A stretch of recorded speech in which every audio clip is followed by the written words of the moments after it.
Bem-vindo então à segunda aula. E como eu fiz na primeira, eu vou compartilhar com você a tela da apresentação. Bom, estamos aqui na nossa semana do Awareness.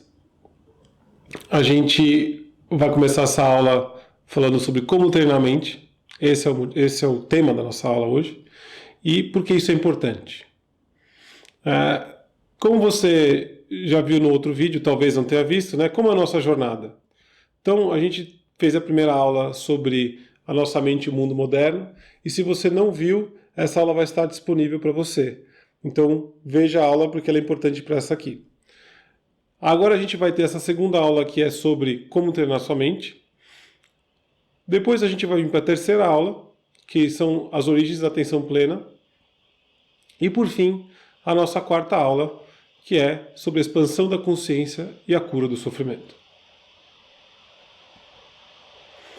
Então, para começar essa aula sobre como treinar a mente, vamos falar um pouquinho dos aspectos básicos do funcionamento da nossa mente.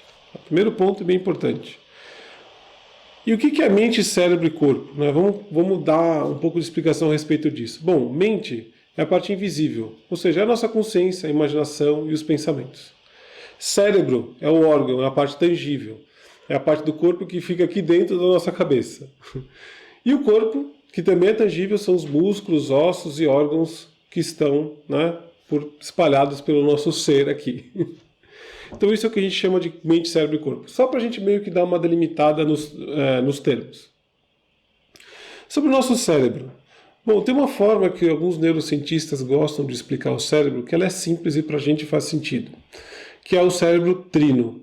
Esse modelo de explicação foi criado aí por um cientista norte-americano.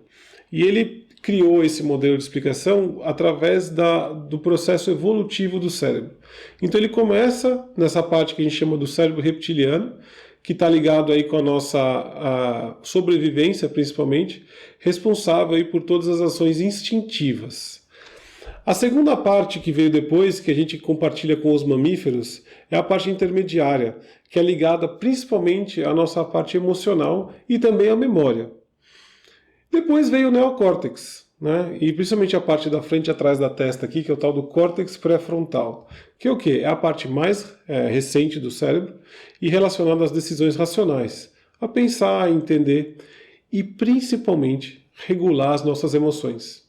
Então, essa parte do cérebro que regula a outra, que regula as emoções que a gente tem. Então, como funciona? Imagina que o nosso cérebro ele é um castelo, e como um bom castelo, ele é construído de baixo para cima.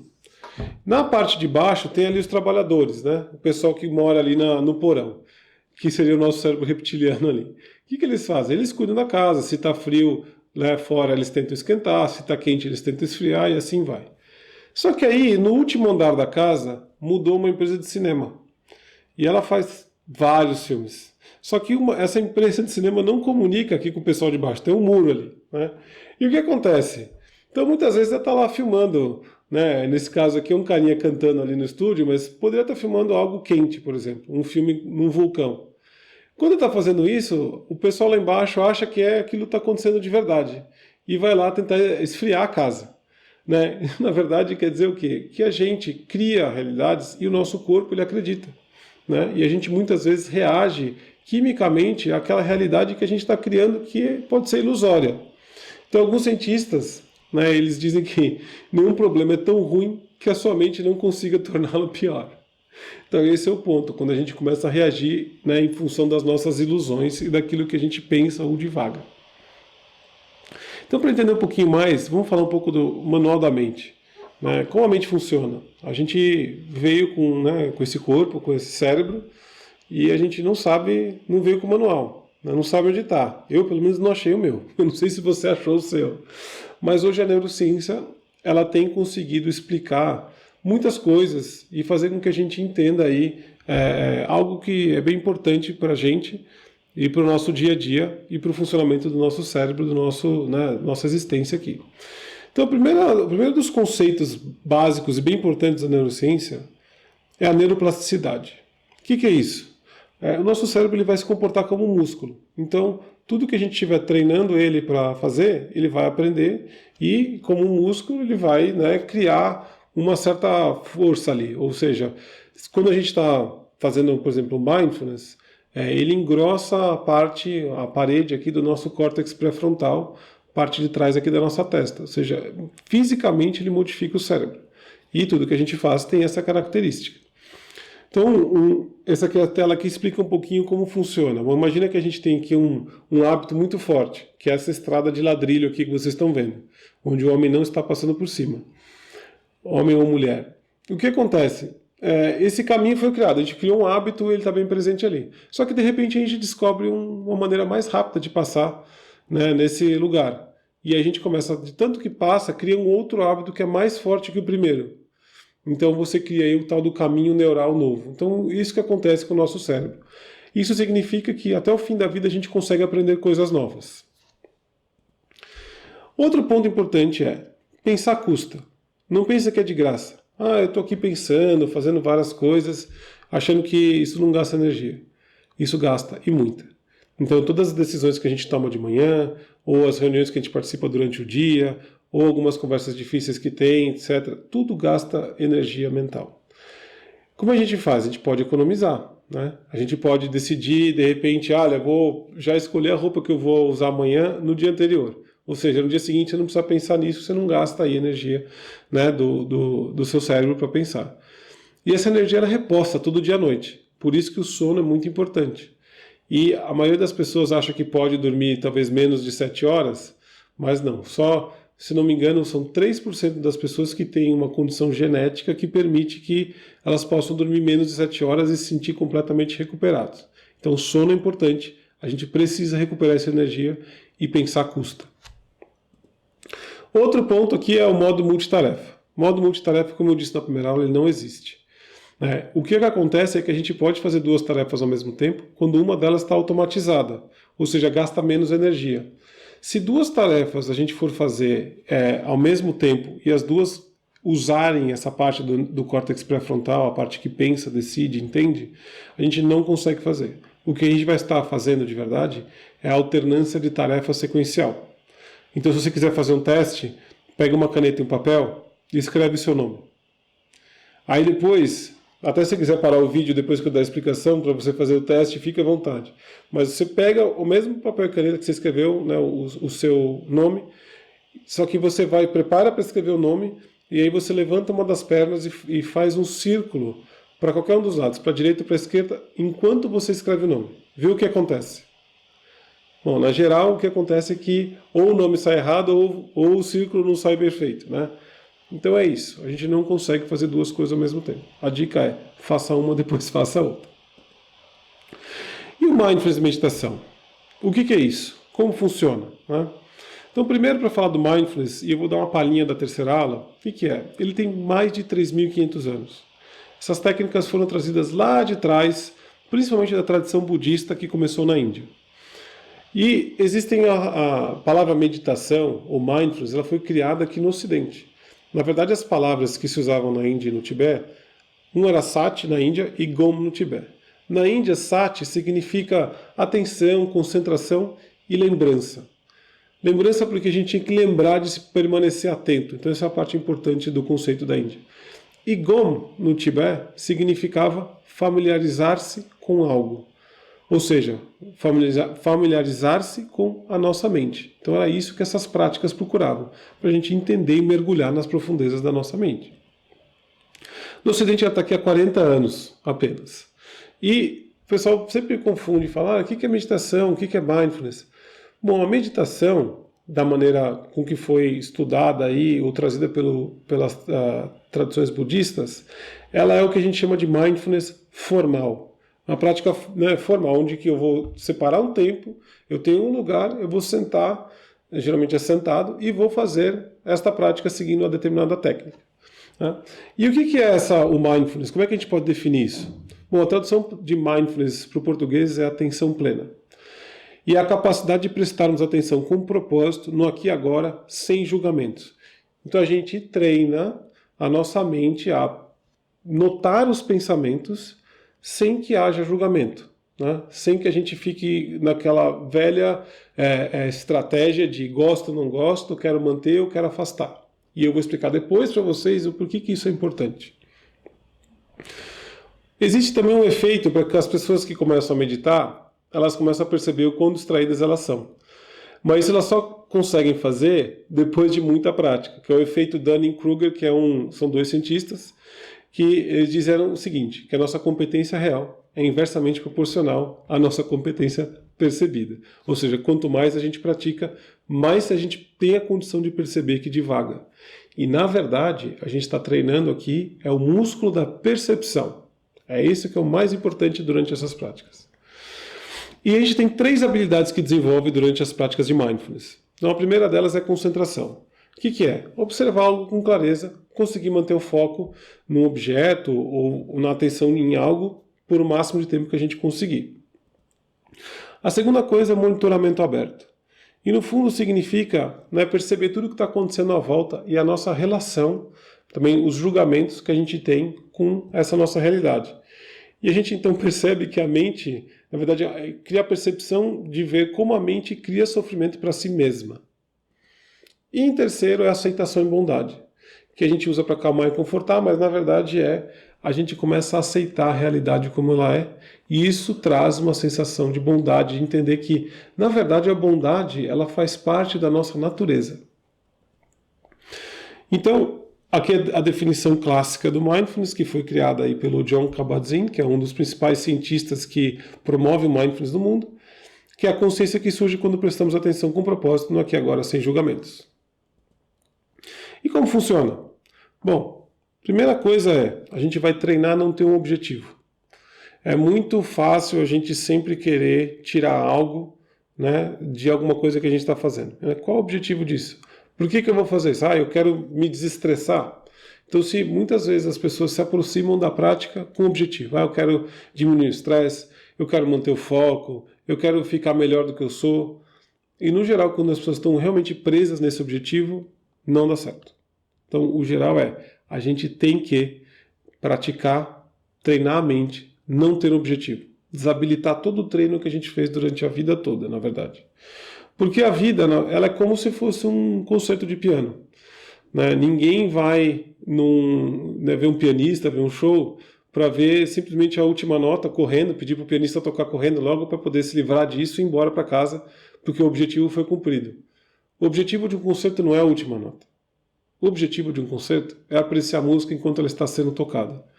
E é isso exatamente que a gente treina a nossa mente durante as práticas de mindfulness e meditação. Por isso que o senso de apreciação da vida ele fica muito mais aguçado. Então, essa prática não é tentar também parar de pensar ou controlar a mente, porque isso é impossível. Se por acaso vocês ouvirem alguém falando isso, que vamos tentar controlar a mente ou deixar a mente em branco, se é impossível, vocês podem levantar e ir embora, porque isso não dá para fazer. Tá? Então a gente nem vai tentar fazer isso. No geral, quando as pessoas me perguntam o que é mindfulness, em um slide, eu mostro esse slide para eles. Na verdade, o que esse cidadão está fazendo aqui, ele está tentando tirar de volta da cabeça dele uma crosta, um cimento que é formada por o quê? Pelos nossos pontos de referência de quem a gente acha que é, pelas nossas crenças, pelos nossos pensamentos, pelos nossos preconceitos, tudo que filtra a realidade, que faz com que a gente enxergue algo diferente do que realmente é. Então as práticas elas vão servir exatamente para isso. Primeira parte dela. Então se você está sentado aí numa cadeira, ou está sentada numa cadeira, ou numa almofada de meditação, então eu peço que você preste atenção na sua postura. E eu vou mostrar exatamente a postura adequada aqui. Então a primeira, para quem está na almofada, vocês percebam que a pessoa está sentada no meio da almofada, com as mãos para baixo, não precisa fazer nenhum tipo de postura de mão, com o dedo. Aqui a gente vai tirar o máximo possível de forma, de máximo possível de objetivo, porque todas essas posições de mão que a gente vê, elas têm objetivo. Então você senta de forma ereta, no meio da almofada, no caso, mantém aí as mãos para baixo, nas coxas. Os joelhos eles têm que ficar um pouco abaixo da linha da cintura, para que você não force a sua lombar. E você mantém então a língua no palato, que é essa parte de cima do céu da boca, atrás do dente da frente ali, só para manter a salivação. Tá? Então você mantém essa postura igual eu estou mostrando aqui na tela. Aqui tem um outro esquema bonitinho, né, que mostra exatamente os ângulos corretos e tal. Nesse caso, a gente vai deixar os olhos semi-abertos, uma visada 1 a 2 metros à frente do corpo, como está mostrando aqui na imagem. Aqui também está falando em inglês, né, que é uma respiração abdominal. Não precisa, você mantém a respiração normal. Claro que se você sentir a necessidade de respirar um pouco mais para baixo, não tem problema. O importante é manter essa postura. E para quem vai sentar na cadeira, a única diferença é que você não vai cruzar as pernas, os pés vão ficar plantados no chão e você desencosta do encosto. Tá? É muito importante isso, porque com o desencostar do encosto a gente treina a manter a postura ereta de forma ativa. E isso ajuda muito a gente, no dia a dia também, a manter a postura boa. Então, postura é uma coisa muito importante na prática de meditação. Então, agora eu vou fazer uma prática guiada para vocês. Tá? Então, mantenha a postura. Eu vou tocar o gongo para começar e eu vou tocar para parar. Se você precisar se arrumar ou fazer qualquer outra coisa, pare o vídeo e volte nesse mesmo ponto, porque agora eu vou começar a prática.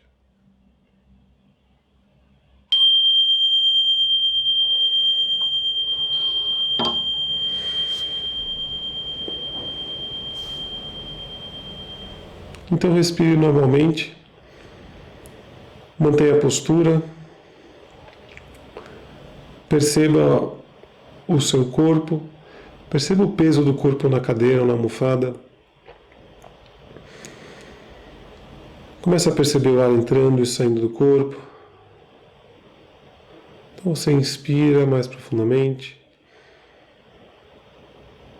expira, mantenha a atenção na sua respiração. Esse é o objeto da prática. Você vai perceber o ar entrando pelas narinas, passando pela sua traqueia, entrando nos pulmões. Você deixa o ar entrar tranquilamente, sem fazer nenhum grande esforço.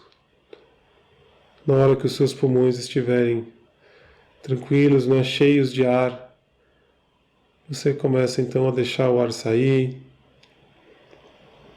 Percebe tudo aquilo que você sente no corpo com a saída do ar. Percebe o ar saindo pelas narinas.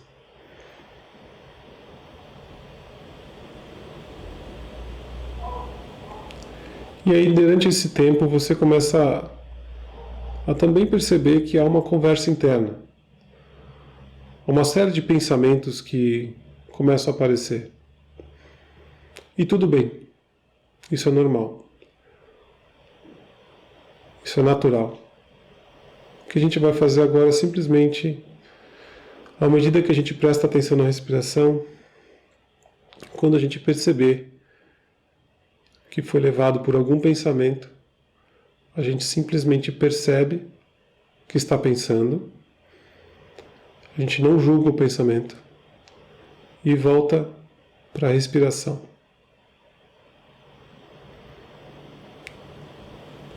Ao perceber que você pensou, você pode também colocar uma etiqueta nessa experiência, um pensamento, e simplesmente escoltar a sua atenção de volta para a sensação da respiração.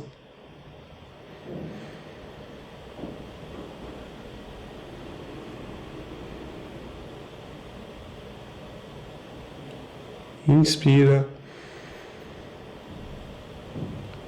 expira. Continua percebendo o seu corpo, o peso do corpo na cadeira, os pés no chão, as mãos nas suas coxas, a coluna firme, ereta. A gente inspira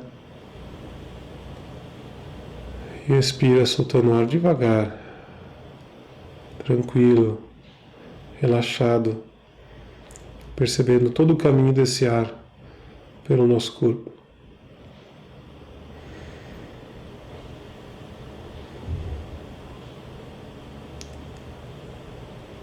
Se novamente vem um pensamento, não tem problema. Simplesmente perceba o pensamento. Perceba que não está mais aqui e volte a sua atenção de novo para a sua respiração. Deixe que o pensamento se vá.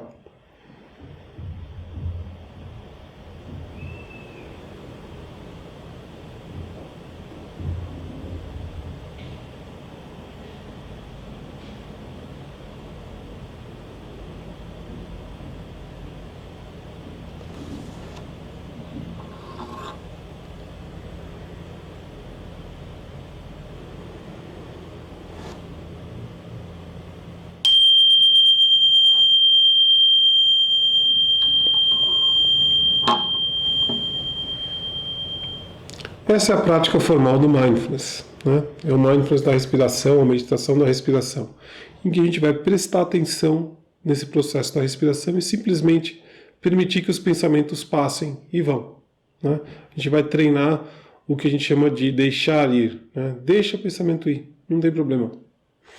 Então isso é a prática formal, você pode usar quando quiser, e ela te ajuda muito a criar essa ideia, né, ou criar essa parte do cérebro, cuidar dela, para que ela possa regular melhor suas emoções. Então a respiração é um elemento muito importante na regulação de emoção. Toda vez que você te sentir algo, né, estiver exacerbado, irritado, muito nervoso, para e respira, presta atenção na respiração. Isso naturalmente já ajuda você a recrutar essa parte do cérebro, né, que precisa para regular as emoções. Bom, o que a gente fez aqui foi essa prática formal do Mindfulness. Existem as práticas informais, né, que eu passei algumas lá quando eu falei das 5 dicas do Tecnostress, que é tudo aquilo que a gente usa, né, de prática para poder voltar a mente para o momento presente. E existem aí os retiros intensivos, onde há um aprofundamento da prática.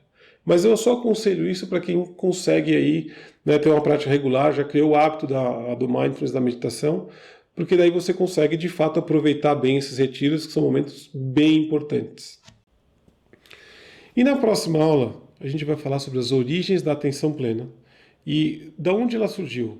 E por que é importante a gente entender as origens? Porque existem alguns outros elementos que a gente vai usar, né, para essas próximas experiências aí que a gente vai ter juntos. Então, até a próxima aula e aguardem aí, porque vamos ter aí novidades.